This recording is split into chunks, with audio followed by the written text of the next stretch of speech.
You're great. You're great. You're great. You're great. You're great. You're great. Oh, my name's Monica. Mike, you're so great. You're great. You're great. You're great. You're great. You're great. You're great. Oh, you're so great, Mike. You're the best ever in the whole wide world. Monica, you're great. Hey, everybody. If you haven't noticed, Monica's not here. It's just me, and I feel really weird doing this right now. She's actually with her family in the great city of Denver, Colorado. If you want to stalk her, that's what you can do. But she'll be back by the time this podcast drops. But she's not here. So we're going to do kind of an old-fashioned clip show. And by old-fashioned clip show, I mean more of an origin story. I've selected some funny things to go through. Segments from the podcast over time, and we're going to play them. And you're also going to like it because over the time, the audio quality is slowly going to get better and better and better. So if you stick to the end, it's going to sound way better. I'm so giggly. This is our origin story, if you will. So at the end, I'll kiss you upside down like Spider-Man would. That's my promise to you. But right now, I want to plug, always you can rate, review, and subscribe to the HugLife podcast on iTunes. You can subscribe to us on Stitcher. What else is there? There's a Facebook group. You can like us on Facebook. That makes me feel really good. That makes Monica feel good. It makes us all feel good. You can review us on iTunes. I said that already, but that also makes us feel good if you're trying to make us feel good. The Mariners just hit a grand slam, so you can date this podcast and how awesome it is. Also, I want to let you guys know, too, of shows coming up. Monica and I will both be roasting Jose Bolaños of Moving 92.5 the day this drops. That's at the Parlor Live in Seattle. Get there at 7:30. I recommend ordering tickets online. There's a good chance that's going to sell out. Also, we will be doing the super secret stand-up show, the HugLife super secret stand-up show on Friday, June 5th at midnight. That's midnight, so it actually starts at 11:59 on Friday if you're going to go all technical. But, yeah, it's at Alice Theater in Fremont, and we would love to see you there. Adam Norris is headlining. It's going to be a great time. It's going to be a fun thing to do, and it's going to make us feel all nice. So doesn't this feel weird? Yeah, it really does, because I'm all alone. I don't know how to think about it. I had a really good sandwich today. I finally had a Pasados. That's what happened to me. Pasados are really good. They don't take cash only anymore, so life has changed. Anyway, the first clip we're going to go through, is our first guest ever. That was Derek Sheen, if you recall. And I'm actually really excited for this. So this is our first ever feel-good movie review with Derek, and we did Forrest Gump because it's one of my favorite movies, and we got way too into analyzing it. If you can ever get too into analyzing something, analyzing, and yeah. So I'm really excited for it. Oh, also on that show, the super secret show, is Anthony Calderon, Rachel Walls, and Scott Lossie, and then whatever surprise guests appear. You know how it is. It's a secret. Tell everyone. Okay, so first clip, Derek Sheen. We started talking about the South and comedy in the South, too, I believe, for a little bit, and Forrest Gump, and it's just a nice conversation. It's fun. It's positive, and Derek gets really into it, and I really like that. He gets really deep into the meanings of Forrest Gump. So that's our first clip. Enjoy. This is our first segment we've ever done like this, and that is the feel-good movie review. Feel-good movie review. I don't know how to put sounds on the board yet, Derek. You're doing fine. Okay, good. And so we're going to do the quintessential... you can do it when you edit it. You can put them in when you edit the podcast. Yeah, I don't know how to do that either. So You don't have Garage? No, I'm using a netbook from 7 years ago. So. Yeah, let's not let's not give away the studio production value we have here. It's pretty low. You're probably going to sing anyway, so you might as well just use That's that a part, good point. know? I'm going to just sing it anyway. But the feel-good movie we're going to do is Forrest Gump, because I think it's like the quintessential feel-good movie. Like, it was designed to be that way, and I remember watching it as a kid being like, this is such a cool movie. But I want to know your guys' thoughts on it. Like, what do you think? Do you like Forrest Gump? Do you not like it? It's fine. It's a review. You can critique it. I think it's incredibly hip to not like Forrest Gump right now. I've heard that. But I still think it's an amazing movie. I think those people are dicks, and they just want to hate something because it's easy to hate something that's really good. Yeah. And Forrest Gump's awesome. Because that was my thing. I mean, some of the special effects don't hold up, and it can get a little corny in places. But you know what? The whole thing isn't. It's about someone. I think that Forrest Gump represents sort of the heart of Middle America. The dreamer. The Christian simpleton who that we all look at and we make fun of, and we realize that person has had all this. We don't realize how many experiences they've had, how rich their life is, and. When his girl, when he has the girl he's in love with, Jenny. She's a representation of the city. She's a representation of all the things that, a simple good life is always up against, and you see how that turns out for her. That it's a very scary place. It's very loud. It doesn't, So I think, you get AIDS. well, and you also get AIDS, but they don't mention it. But it is AIDS, and That's right. It's really AIDS. When I was a kid, I was like, what did she die from? But that thing is that when there's always a sense of openness and forgiveness the thing I love about Forrest Gump is he doesn't know that he's overcoming anything. He doesn't understand that he's overcoming anything. He's just doing what comes naturally, which is trying to constantly be a good person. That's like, how is that not a good lesson? To just try and be a good person. You're right, all the time. And he works so hard. Yeah. That's what I love. And like when he shit works goes the ping sour, pong thing. Oh my god. When shit goes sour for that guy, he doesn't take it out on anybody. He just goes and runs away. Like, he just runs. He runs for what? And then Bob year? Seger plays, yeah. He runs for like an entire year. He grows a beard. Yeah. And He just takes off, and it's Yeah. like, well, this is the only way I'm going to be able to deal with this is to just be in my head because I don't want to take it out on anybody else.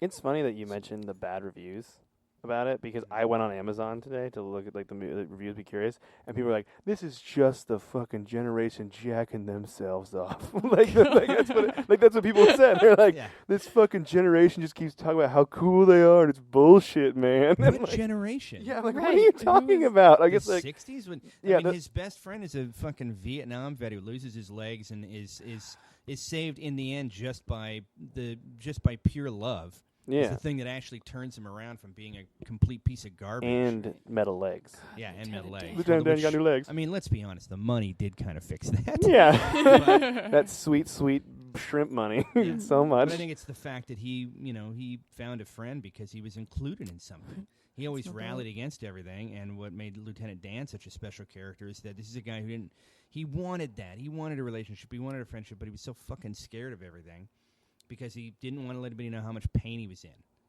It destroyed his world losing his legs and did not want to let anybody know how much pain he was actually in inside. And when he realized Forrest didn't give a shit about anything, he's going to be his friend no matter what, it was much easier for him to let go. And I think once he did that, he became a very, he broke that archetype of being, the gruff, the gruff but lovable character, and just became a very strong character. There were so many ways they could have made Lieutenant Dan a squishy piece of garbage at the end, and he actually was still a fucking roughneck. But he found that he could be open and loving and caring and not give a shit about people judging him for it. And then he joined CSI New York, Mhm. so it all worked out in the end. He's also, in real life, Gary Sinise is a hardcore conservative piece of shit. I hope that God sends a bolt of lightning that fists him from the ass to his mouth, splits him like fucking kindling in front of his kids. It's a great character, though. Great Yeah, character. but a Great character. Great character. Character's That's beautiful. That's the key to a good actor can take a piece like that, even if they're a piece of shit, and make you believe in that character. He really goes all out, and you don't look at Gary Sinise as Gary Sinise. You see him as Lieutenant Dan. Yeah, you know what I hope? I hope there's some kid right now that just Googled Forrest Gump, and he got this podcast because he's writing a paper on it, and he just wrote everything you just said down. I hope Just so. like, fuck Cliff Notes, this Derek guy's great. Jenny represents the city. Yeah, that's She represents progress. Yeah, She that's represents 20th century Western progress, and Forrest Gump represents, I think early 20th century values, and those two things clash. Right. But it's just the baby boomer generation jacking themselves off. Well, That's and what we how learned. to integrate those two things, though. You know what I mean? You don't want to They lose have being to. a good person, but he still wants to be with Jenny. You know Yeah, what I mean? the Like, world's he's always going to grow and change, and you just have to learn to change with it. But you don't have to lose your values to do that. Right. God. Ooh, I just got a little tingly. You got a little tingly? Feel good right there. Guys, Turned down I think, for what? I think that's turned down for HugLife. I'm just going to keep saying HugLife. I think it's positive. It feels nice. This feels good. We're going to keep doing this segment. I like Good it. segment. I like it. really I'm trying to like think of that. another good, like, I've never seen The Notebook. That's supposedly a feel-good movie. Do Is you think it it's a feel-good feel-good? movie? Have you Well- seen it? I've never seen it. Yes, I've seen it. I think it's a little manipulative. It is it? Right. Yeah. Is It's it? really. I don't think it's a feel-good movie. I think it's like a. It's still a romantic. You know what you drama. just did? You just saved me from watching The Notebook for this podcast. You've I Never thank seen- you. I think you should watch it just so Yeah, you that should. You should have it in every your hacky wheelhouse. joke you hear for the rest of your life, I where it know. came from. My favorite line from Forrest Gump was when he said, "I'm sorry I ruined your guys' Black Panther party." That's my favorite line My from the favorite entire is when he's breathing really hard and he's like, "That's my boat." like in the boat goes by. He's like, "That's the boat." We do that to each other all the time. Yeah. The movie's really good, and the best part is it's one of those movies where it's always on TV, and I just watch it every time I just see it on TV, no matter where it's at. I get super into it. I could watch it once and it'd come on again, and I'd get excited it's on again. I actually think my least favorite line on the whole thing is that chocolates thing that everyone quotes all the time. The box of chocolate. It's such a throwaway line that, But it's just a good marketing line, too. Yeah, you never know what I feel like sometimes there's like a key in a box of chocolates that tells you what each chocolate like you is. bite into the chocolate. Yeah, I don't think you never know what you're going to get unless you're just buying them. Like you're telling them, just put random chocolates in a box. If it's a Whitman sampler, you're going to know what the fuck you're getting. Right, exactly. Goddamn key, There's right? a key right it there. It falls out of the box top, and you just go, oh, that's lemon cream, and that's cherry surprise. Right, and you know not to eat the fucking cherry one, and so you don't. That's like so in retrospect, that is actually an asshole line. And Forrest Gump's mom did not know how to read a chocolates box.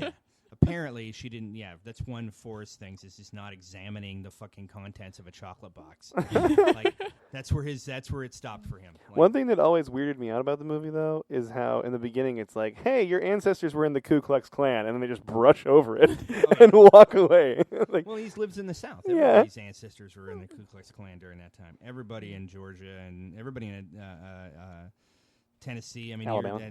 Alabama. They were all kind of, not everybody was in the Klan, but I mean, that was a big thing. It was like I would say at the turn of the century, it was like the Kiwanis Club. It really was. Just like the Elks Lodge, except you wear bed sheets. Went sheets. down and hung out, and they didn't always wear bed sheets. But you go to the South a lot and tour around, and it's pretty awesome. I like the way, I always ask you about it, because I want to know if it's like a stereotype. I love it out there. I mean, I like to go, here's the thing. I'm a big lib, but I also don't have that weird thing in my head where I'm like, fuck Republicans. Right. I hate them all. I don't get that. It's not your ideology doesn't make or break you as a person. If that was the case, I would be held to account for everything I've ever believed in. You're an evolving person, your ideas can always change and evolve. I like to go to a place where not everybody agrees with what I think, because I think it's such a pussy move to just write hardcore liberal shit and just do it in front of a hardcore liberal audience. Like, you're just preaching to the goddamn choir, and yes, they will appreciate you, but they're only appreciating you because they agree with you. Who fucking cares? I want to go someplace where, you know what? The challenge is in me presenting an idea that may not be popular and trying to find a way to get people to not get upset and not get mad, but to listen. And also, at the end of the night, to still walk away and go, yeah, I may agree or disagree with what you said, but it made me laugh. I would rather make people laugh at that stuff and still, hide the fucking medicine in something sweet. Yeah. And hopefully it changes in that way. I don't like doing that stuff where you just go to a liberal audience and just go like, I'm with you, right? Everybody, you guys, what's up with this thing and this thing we all agree with? And everybody's like, I love that guy. Of course, yeah, because you're not doing anything.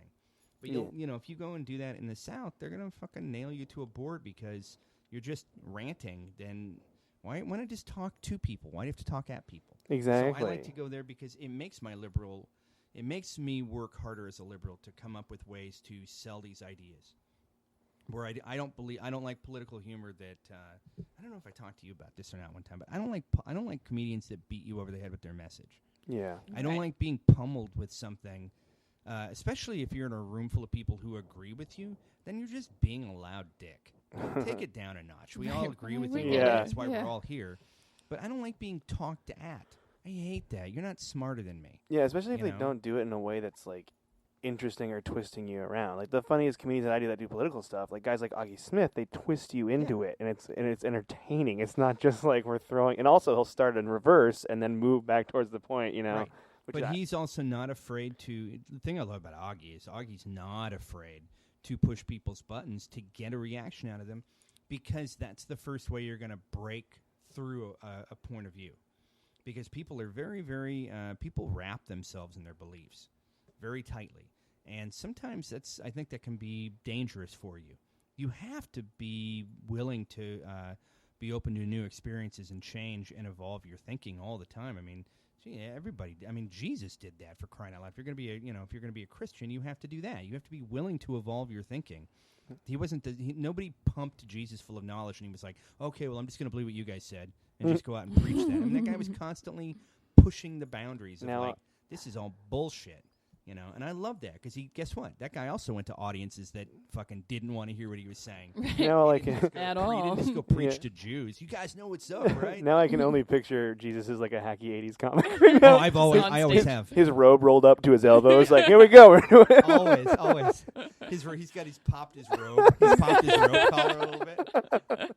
Hey, I hope you enjoyed that. Wasn't that fun? That was great. We just learned a lot about the South and, Forrest Gump. It was great. It was a good time. Anyway, the next one we're going to talk about is David Leon. This is one of my favorite episodes ever. It was so much fun. And in this episode, we talk about skinny dipping and the awesome sex tour that David went on with this crazy girlfriend of his. So enjoy it. I have pizza now, so it's going to be great. All right, bye.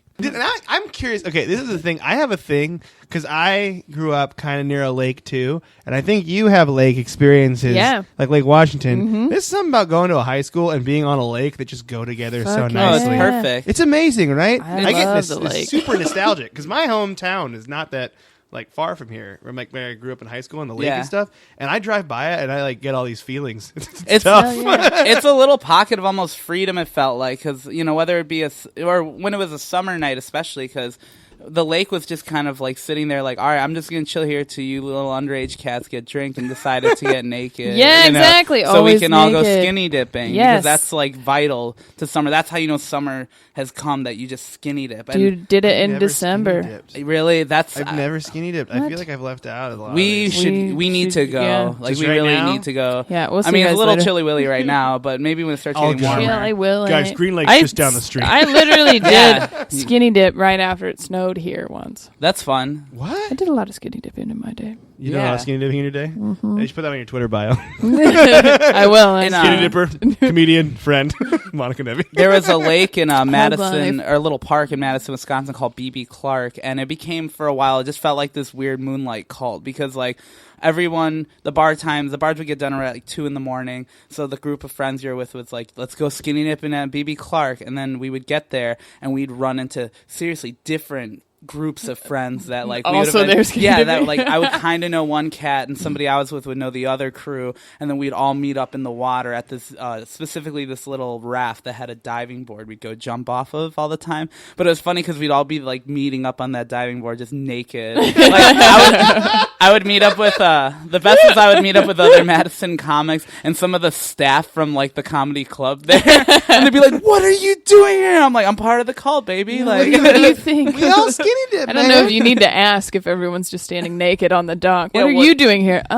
Yeah, just having a picnic. Like you should answer that question for yourself first before asking me. Like, Dude, I want to. Okay, so it seems to me that skinny dipping, there's nothing really sexual about it. It's No. communal. That's what yeah. it is. it's It's just going fun. back to the earth, kind Dude, of. Where you naked belong. backflips, best thing ever. Best thing you've ever done? Oh yeah. I'm not good at diving. I always hit my dingler like really hard on the tip of the water.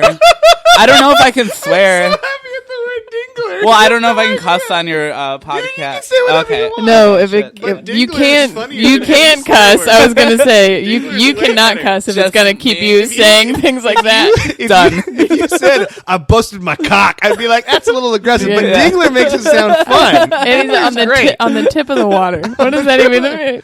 Busted my dingler. That might be the name of this podcast. But yeah, I'm not entirely ooh. sure. We vote for it. As we go along, we figure out what the name is going to be. So busted my dingler is up there. I like it. Yeah, We're just busted dingler. No, yeah, backflips off the diving board. that sounds It's fun. amazing. Dude, I never did that. Man, I did feel it like last missed summer out. at Madison. At Madison. It's Park. nice that night because it's romantic. You have the only light beaming in down is the moon, and it's cool. And I like feeling afraid. Like I like that the water is dark and you don't Sit know on the how deep lifeguard it is. tower It's naked. really, yeah, it's really You sat in the interesting. lifeguard tower naked. Yeah, being Monica's naked. crazy. Well, being naked outside is just the best. I had a very adventurous girlfriend who was really into outside, like having sex outside, and like it brought me wonderful places. Like at one point, it did. Though. Please tell me more. Where did you go? Well, How let's quaint see. you're telling the story about fucking outside. The most Excuse historic me. place we had sex was so there was this governor, still to this day the governor of Madison, Wisconsin. His name is Scott Walker, and he's a real heel, not a big yeah. fan. But at one point, he was yeah. in the midst of Walker, yes. of protest in Madison, Wisconsin. I lived very close to downtown when those protests happened, and it was crazy because This is about teachers unions, right? it was about all unions. Oh yeah, it was getting rid of all unions. He was, that's right. yeah, the whole plan was like to privatize the public sector of work, almost kind of thing. So it wasn't just all of Wisconsin; it was like the whole country coming together in Madison, Wisconsin, to have their voice be heard. And I remember one of those nights. Like after the protest and after like a cocaine binge, I was with some friends. We were just kind of walking, and she was like, "Fuck me on the Capitol steps," and I said, "Yes, of course." And it was nice. You know, It was nice. It was I nice. you were like, Patriotic? This is I mean, the beautiful. relationship was kind of new. Democracy. Well, at the how did time, you feel and- before and after about unions? Like that seems. I Did that change understood- your opinion I of understand my unions? father's opinion after I came, but like, shortly after. I mean, you know, not like in the middle of it, like, oh yeah, my dad's right. No, I'm You like, said first come. Okay, gotta go now tell my him. dad's right. Yeah, I Yeah, get But no, I definitely am a very strong supporter of it. I understand. People are very, especially in the Midwest, people, when it comes to resources, you know, there's, the coastal areas have the coast and whatnot. In the Midwest, we just have people, you know, and I Yeah. think that's very important. It is. Oh, Yeah. that was very that was good. nice. Do you know what? We brought the fucking on the Capitol steps around to something Something very, very nice. political, right? beautiful. Nice, very nice message. I love that. Really hardworking Dude, Midwest you're making people. me want to go to I want to go in a van to Madison, Wisconsin with you and just tour around your childhood right now. Yeah. That's what I wanna Or you do. could just take us to all the places that you had sex with this girl. Done. I mean, that's already That's a day tour. Yeah. We can do like a day and then an after hours tour. Oh, Which, yeah. With the after hours, of course, it'll cost you, but you'll learn more of the history about the city. we got the real tour. So we hit the historic. Yeah, like the real history. David's historic I boned here tour. Even Yes. like I go every year for the holidays and whatnot, and to see like, you know, my mom, my dad, my sister, my brother, and whatnot. And it's always, even the most recent time that I went with some friends, it was just we were driving heading to the downtown area from like the north area of Madison downtown. And I'm just like, oh, I had sex there. I bought coke there. I partied. Oh, I had sex there. Oh, I went home with a girl there. Like it's just really this fun like where I had sex like walking tour. It's nice. It's very nostalgic. Dude, you I know? would go on Sounds that fun. tour. It's good. It I would, reminds me yeah. of all the good stuff. You don't, you know, all the Good, negativity. you know, sex Yeah. and cocaine, the good stuff. Yeah, like fun I stuff. feel like the Where I Had Sex Walking Tour could be a title of this podcast.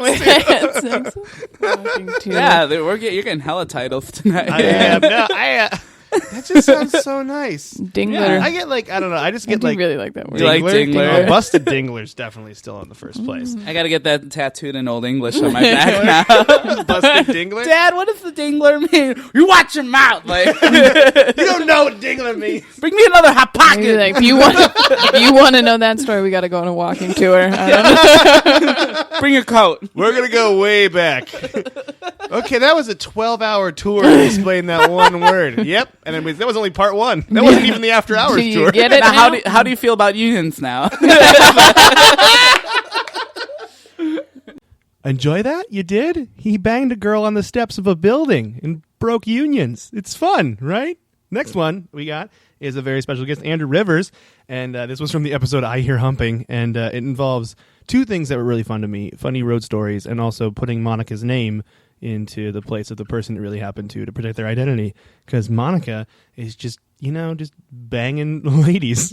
I can't even say it with a straight face. Anyway, okay, enjoy this clip. Bye. We're hanging out there for a minute, and then Monica and her lady come with alcohol, and we all have drinks, and I'm heating slowly sipping on one beer, Shock Tops, and Classy beer. yeah, and they kind of wander around, and then I'm trying to like play both sides of the fence, where I'm like, you gotta not make this weird, but I don't want to get raped, and so like I sit down on the couch next to the girl, and we're like having a conversation. I'm close, and I'm being kind of flirty, like enough. It's a very tricky situation I'm in. You're Because dancing if I on cut this hot off early, coals and here. I'm like, Monica, we gotta leave. Then Monica doesn't get any, And then Monica's then really Monica's upset about angry that. at me Yeah. for the rest of the weekend. So Then we- Monica won't invite you to Really do the hold podcast. grudges. So really then hold Monica grudges. walks in with her girl, and they are like, they see me next to this girl, and they're like, "Oh, we're interrupting," and I'm like, "No, please come in, please come, Please come in here. Go, continue, go." So they leave and they go downstairs to the other rooms. The bone zone. Yeah, and yeah. I'm The bone zone noise. I'm thinking like, oh, I just gotta stall for like 20 to 30 minutes, and then Monica will come back up and be done. Last with that. way longer than Yeah, that. No, tell me about it. I'm thinking 20, 30 minutes. Things get crazy. This woman starts talking to me about like 50 Shades of Grey and like all this. So she's tying old you up. lady stuff. And Old lady. she give you a hostage and dance. she's getting So then I'm callback. So I'm tied to the chair, and she's jumping on me, and I'm like, "You're heavy." So let's see. So then she kind of like she goes, "You know what? We should just make out and get it over with, because then we'll know if there's any."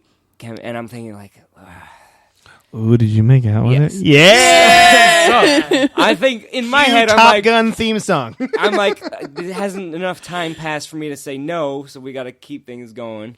But I can keep pausing from there, whatever, and that'll also build anticipation or whatever. But because really part calculating of me is this. Yeah. a part of me is like, hey, I'm not opposed to being liked and wanted by a lady. So Wait, at this point, how long have I been downstairs? Has like Monica been? 15 Monica doesn't minutes. recall. Monica's 15 down there okay. maybe 15 okay, minutes. So And so we make out and we kind of flirt a little bit here and there, and then And then you started talking about her kids. yeah, she's got photos of her kids, and I'm like, now I'm turned on, you know. And, they're your age. yeah, like- they're literally, I think was like They're also trying stand-up comedy. Yeah, it's yeah. really weird. It's really weird. And they did the guest set. Just trying to take it one further. So then finally, like, I mean, we're making out here and there, and she's like, I wish you weren't such a good kisser. And I'm like, that's whatever, you're hammered. Good for she you. keeps drinking a ton. She's doing wine, drinking glasses. I forget. Do you I'm think? like, yeah, keep do you getting think hammered. as she's drinking, you look older? I don't know. I don't know. she's thinking in I have her no idea. But she keeps going like, I love the Scandinavian hair. Oh my god! And I'm like, which is funny because I don't Just know. Super racist. I don't know anything about that stuff. Like, I get comics are popular. Like, this is a popular joke is to be like, I'm half this and half this, so this is my stereotype, and like. And people make religion. I am so naive about all that stuff. So like, I have no idea what my heritage is. I have no, so like, blonde hair, blue eyes. I'm just like, oh, I guess that's Scandinavian thing. I guess I don't know. She just keeps. Oh, blah, blah, blah. I'm like, all right, whatever. So the for a noises while, she made when she was making yeah, out? she's- Rah, rah, rah. that's how I kiss. Is that right, guys? So whatever. So it's been I don't know, maybe 40 minutes, and I sneak downstairs to try and see where things are at. Try and jump in. And I hear, yeah, hey Monica, can I come in? So I hear, some humping and really jealous at the stamina. Some humping. Some humping. So I go back upstairs, and I'm like, I gotta stall for a while longer. So we're making out, she keeps trying to go for the pants, and I'm kind of trying to stop her. And then Kind of try. I like I mean, how you're just you know like, what? oh, I'm kind the good of. guy in this Oh, situation. no. Very innocent. I did not lead this lady on at all. So I don't. Then we like. There was a point where we just stopped like making out, and we just like talking more. And I'm trying to like. Tell me about, what... And she's like, tell me about how you got into stand-up. And I'm like, perfect, this is a long story. We can talk about this for 20 minutes. And we talk about different stuff. And I'm like, I sneak downstairs again, still boning. Still humping Monica's sounds. going humping. crazy. Monica's just going Monica at it. is going to town. So we... she starts getting aggressive, and like I'm standing up, and we're kind of like walking. I'm like walking away from her because she's like, it's almost like she's chasing It's a you? very slow motion chase. It's a very slow chase around the kitchen counter. I'm gonna get some water, and like, then yeah. I need to look in this cabinet, and yeah. then she's just So, like, following. you. And I don't know. So whatever. That happens for like an hour and a half, maybe. Hour and a half of slow chasing. And I guess the funniest thing is one time I went down there and I didn't hear anything. I didn't hear beds shaking, and I was like, oh, maybe they're done. And so I kind of like got closer to the door, and I heard Monica whispering things like, oh, you're so tight. And I was like, oh my God.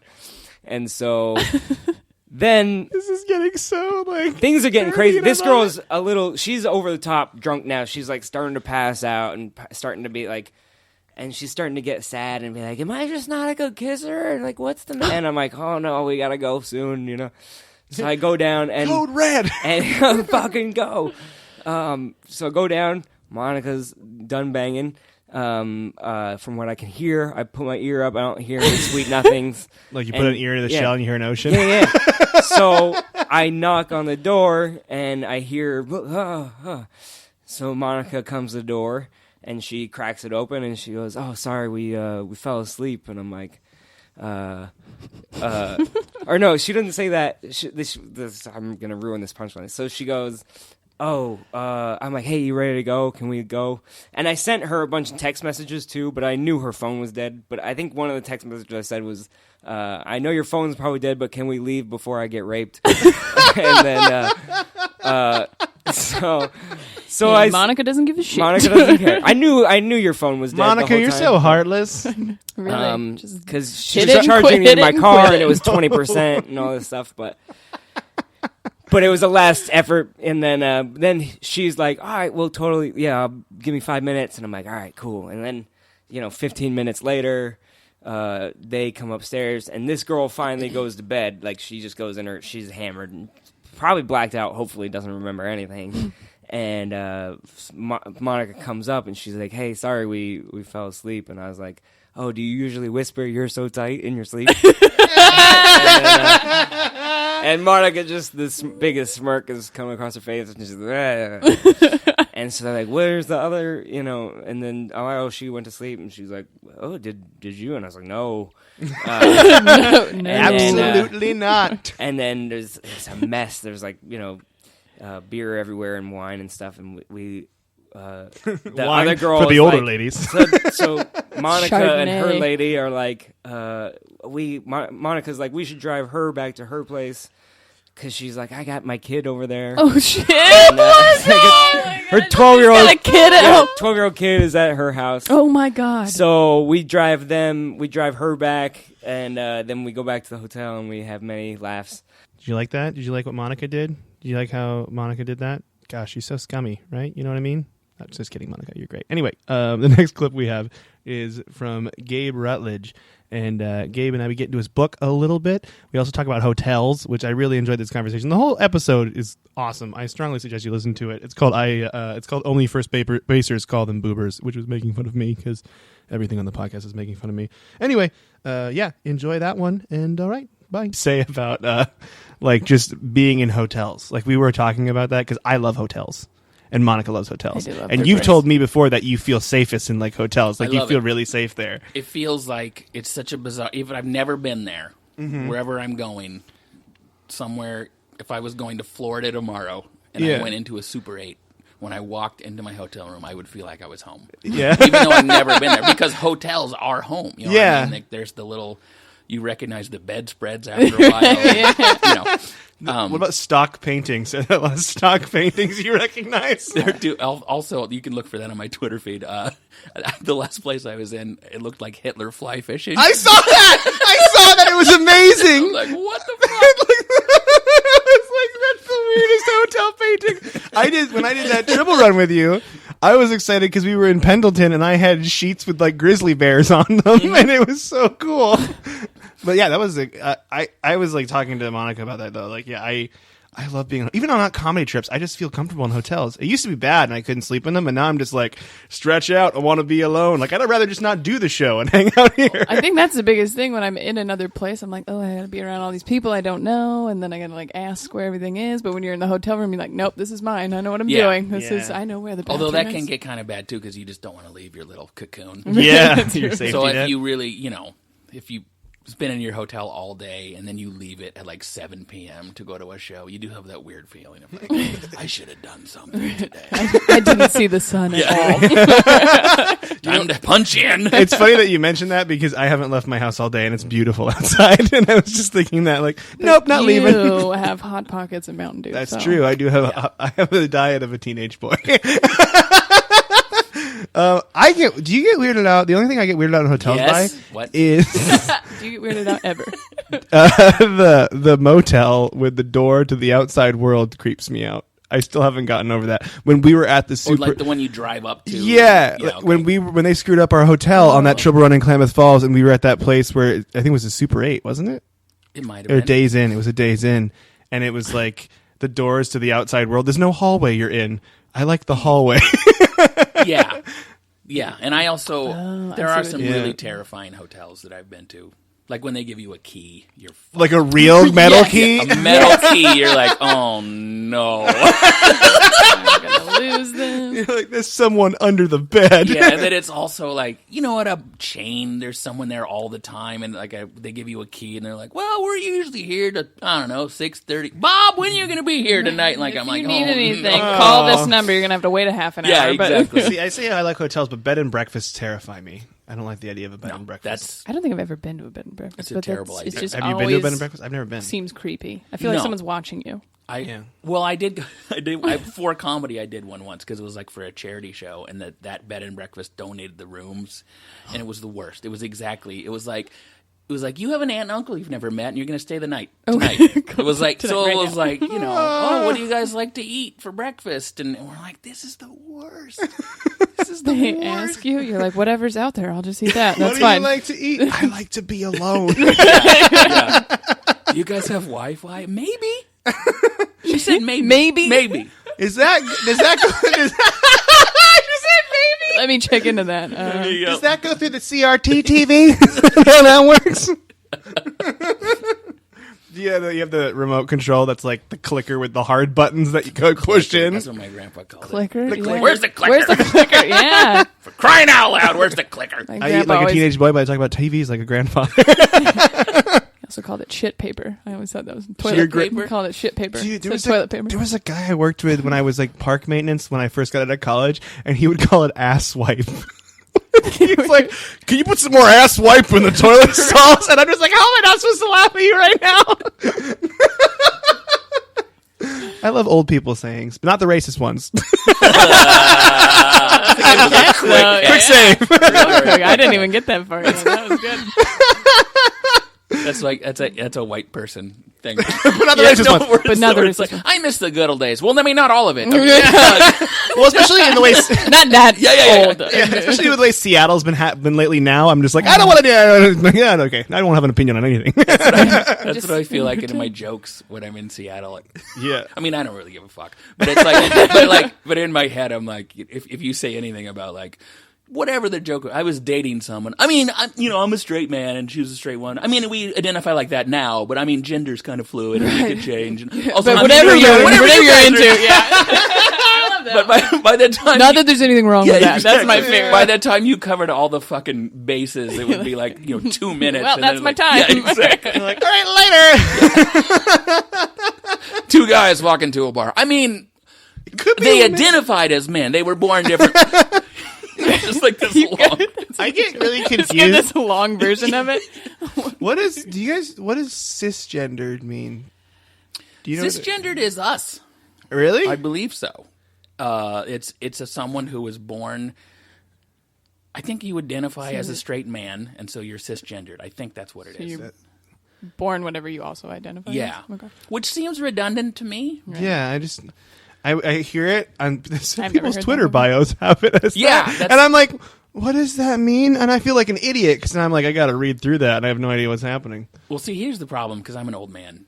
And I'm already getting to the point where, like, I would make fun of my grandparents and stuff, where they'd be like, "What's wrong with saying Chinamen?" or something. You know what I mean? Right, They would say yeah. that, and to me, it's just a country. But to me, I would cringe. Or Oriental. Right, my mom. Oh my God, we've gone It through that makes a me million cringe. times. I'm like, that's good. that's- That's fine, but people, you cannot say that. Yeah. But now, the other day, someone said, "You don't say Hispanic anymore," and I literally was like, "Well, what do they want to be called?"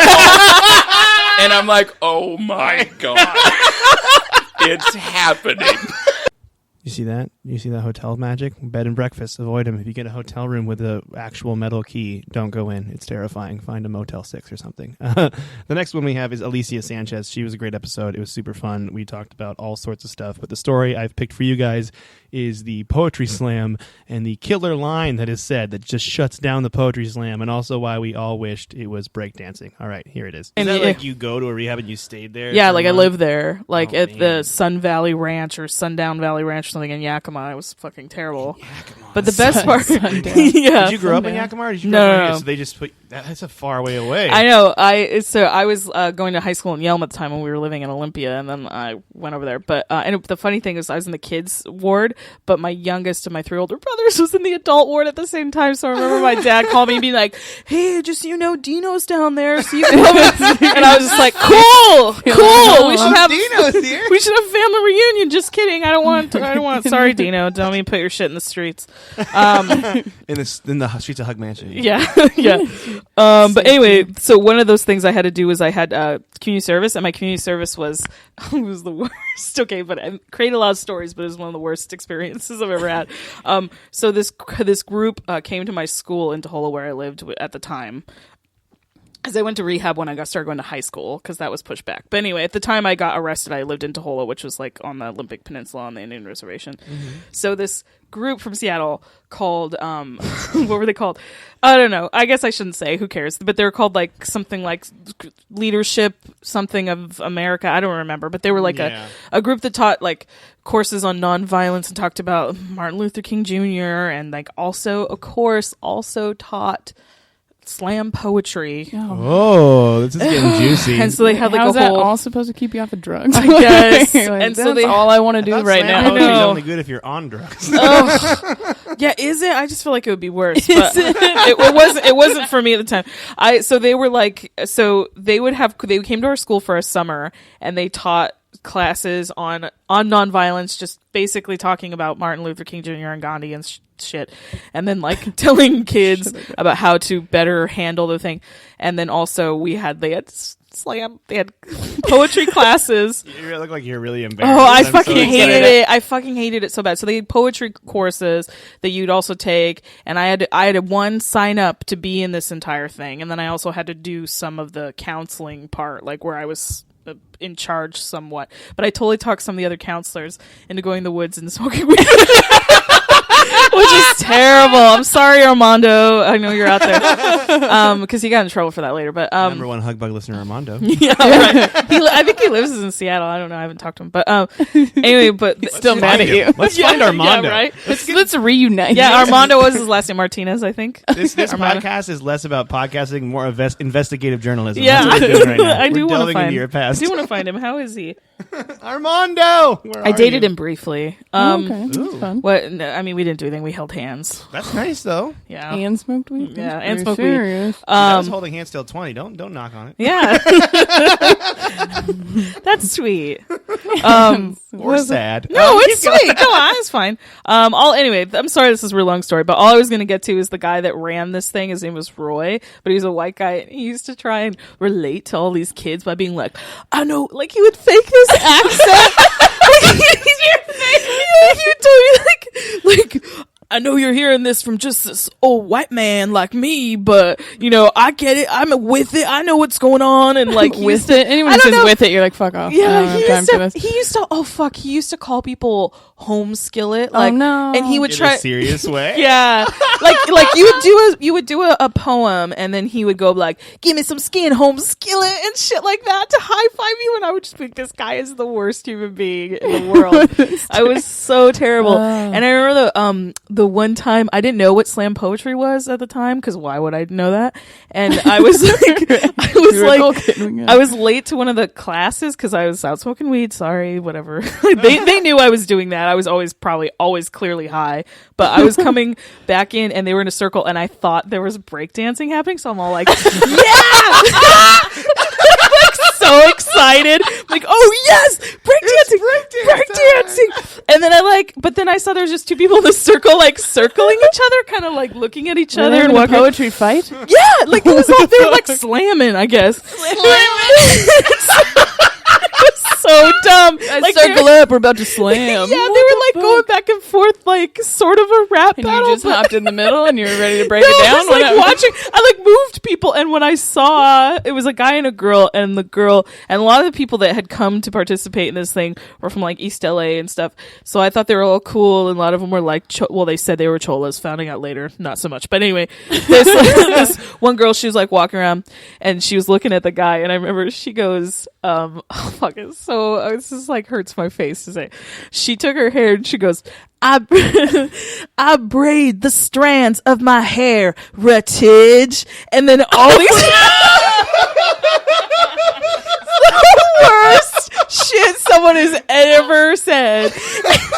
And like everybody in the circle was like, oh, and like walking around like, oh shit. Just like I came inside for this. Yeah, I was like so confused. You're still like, I thought we were breakdancing. Yeah, is someone gonna get on the ground? What's happening? Fuck, it was so like breaking down a cardboard box for him. Let me put this down for you guys. Oh, my box cutter. The best part is now, if like some people probably feel that way about breakdancing, but you were excited for breakdancing. No, that was my favorite part of it. You were like, oh, the cooler thing was breakdancing. They were disappointed for slam poetry. Like, I guess it's a shitty place when you hope there's breakdancing happening. True. I feel like everyone knows breakdancing is greater than slam poetry. Whoa, yes. 100%. Was there breakdancing happening, and when would that have been? 94? Wasn't breakdancing a big thing? I don't know. Doesn't it have kind of a or maybe resurgence? 95? I don't know. I just heard, you ever have high school dances where there would be a breakdancing circle, or was that just my high school? No, we went through a thing in high school where they do it at lunch, like all the time. Oh, and it'd my be like God. this big thing where everybody would watch. We had dance battles. Yeah, that's breakdancing. There's all sorts of fads. I had a hacky sack fad go through my high school. Oh, Yeah, watch out for that. Stupid kids talking about their sacks. Oh, God. You guys are high. So anyway, The Late Show. Sorry. You got to braid your heritage. Wasn't that great? All right. The next one is, the last one actually, is Mitch Burrow. And this is our buddy Mitch Burrow, friend of the podcast, official honorary co-host, I would say. Mitch Burrow, my favorite person in the whole wide world. I love you, my Southern Belle. And this is him falling in love with the lady at the stand in Florida. Also, we talk about those fish, the fish that wouldn't leave Monica's feet alone. So here it is. Enjoy this clip with Mitch Burrow. Florida feet fisting fish. We Fisting? did have a Fisting did not get censored when we put it in the title of the podcast, so that might be possible. Lightly fisting my feet, these fish from Florida. No, I think everything, I feel like that's what happens when you become older too, is you find moments now in your life where you're like, this is a perfect moment. I'm trying to think it. of like soak it all like in. let me kind of go through it. So the first night was in Atlanta when I picked her up at the airport, and Jake Head, who's a funny comedian in Atlanta, he was like, yeah. Well, I guess I was kind of like pushing to know what this strip club was called that people go to when they're there, and he was like, "Oh, the Claremont, it's really bad." And we were like, "Cool." So we went on our way, and it was horrible, but they still smoke inside there. And Monica had never had a cigarette inside. That's a lie, but we used that to talk to those girls. Oh, was it a lie? Yeah. It worked. But it worked, and we ended up using it for the rest of the time. Yeah, that is true, too. Hey, my friend's never smoked a cigarette indoors before. You think you can bum her one? She doesn't even smoke right now, but we just want to have the experience. So every state that did that. And everyone's like, hell yeah. But these two girls who are like production assistants in Atlanta on movies and TV shows were like just hanging out. And we just kind of struck up this conversation, and they took us to another bar. Excuse me. And we just wound up like hanging out with these two girls all night long. Drove to Mobile, Alabama. The next day, that one, we just check into the hotel, and I was like, hey, is there anything cool going on? We got about 5 hours until our show. And they're like, yeah, there's a beer festival, which was on the same street as our show. And this was $25 a ticket. What? There were 23 different bars, and you could go to all of them and get 3 sample beers at each one. So basically a shot of beer or a little bit more. Mm-hmm. But after 3-4 hours of that, we were... ham-boned? Oh, man, it was awesome. Yeah. That sounds amazing. It was so fun. We went swimming in the pool that night. Playing a saxophone. It was great. Yeah, I forgot about the saxophone guy. So from Mobile, Alabama, we went to Panama City, Florida, which was where the dolphin and stuff happened. In Abbeville. Can you tell that story? What? Just about you saying that, because that was so funny. We were sitting at that bar, and it was really fun, and she was really nice, and her boobs were out, so we were just talking. Were we talking about Abby? We were just talking about how... the sun is so shiny, like the wind is kind of blowing. I think is your hair blowing in the wind? There's lavender she had, in the air. Like you type thing going on, so they didn't really blow. But her boobs were all shiny? God, dude. But that's when we started talking about, like, how... they're really nice down there. Like, she was really nice. Yeah, and she was so nice. He asked her, he was like, what's your name? And she's like, Abby. And as she walks away, he goes, Abigail Burrow. Like, I looked at him like, what the fuck? And he was like, oh, I do that. Do you want to start a relationship with someone and then they can't take your last name because it sounds ridiculous? Burrow? You have to think about that. Everything Mitch was perfect. Coletta. So you just did it, by the way. Mike Burrow. Mike Burrow doesn't sound too bad. So later that night, it was don't walk over this. Hold on, you need to. Okay. Later that first of all, I told him how weird that was that he did that. I was like, you can't say that out loud. Did he whisper it under his breath? You like, Abigail? I was just like, Abigail. No, he Burrow. said it like to me, like just like Abby Burrow. Yeah. Monica needed to be there. We went from with Abby me. to Abigail. Yeah, like he was He the just- full name. I gave her a Christian name in that one. Oh god. Okay, so what happened so at next? the show that night, he's like talking to the crowd.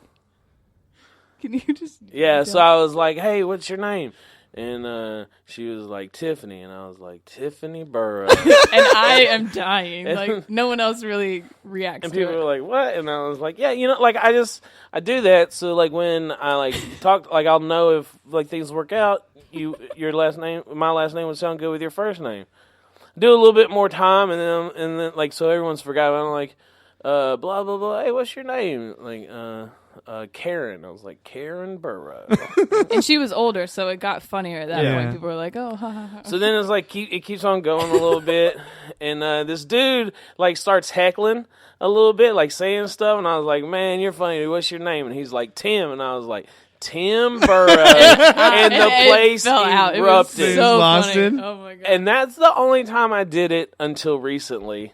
And it works? For the Jubal Secret Show. Uh-huh. Did you do it? But what made this one so good is that the show was split up. So we all did, like, I did, like, 10 minutes on the early part of the show. Somebody else comes out. Then later I did 5 minutes at the end of the show. So it was like a 30-minute wait. And then you did it again? And as soon as I went up on stage, I was like saying, I was like, that's a pretty cool idea, huh? And the guy was like, yeah, man. I was like, what's your name, man? And he's like, Thor. And I was like, Thor Burrow. It was like the perfect name. And it was full in Tacoma Comedy Club, and the whole place just erupted. Awesome. And I was like, like you're onto something. It was just one of those moments in life that feels so good. And I was in one of those moods because I went to that show where he did it the first time, and no one reacts to it the first time. And I'm in the back like, yes, he's gonna do it, just like yelling, like, yes, he's gonna do it. As soon like somebody told me, like as soon as I got up on stage for my second set, Monica was like, no, you gotta watch. He's gonna do it. And that's it. That's our clip show. We just did it. Do you guys feel it? You guys feel the love? You guys want me to hug you? I'm sweating and I'm eating pizza still. It's a good time. You guys should do it. Anyway, again, rate, review, subscribe to the podcast. Don't forget to be great because you guys are all great. And then we'll see you next week for a new episode. And it's going to be a fun time. I believe we have a guest. It's going to be fun. It's going to be great. Also, again, to the day this drops, the roast of Jose Bolaños, and then the super secret stand-up show on June 5th with Adam Norwest. I hope you all are there. You guys are great. You're wonderful. Don't ever change. I hope you enjoyed our origin story. You're great. Bye-bye.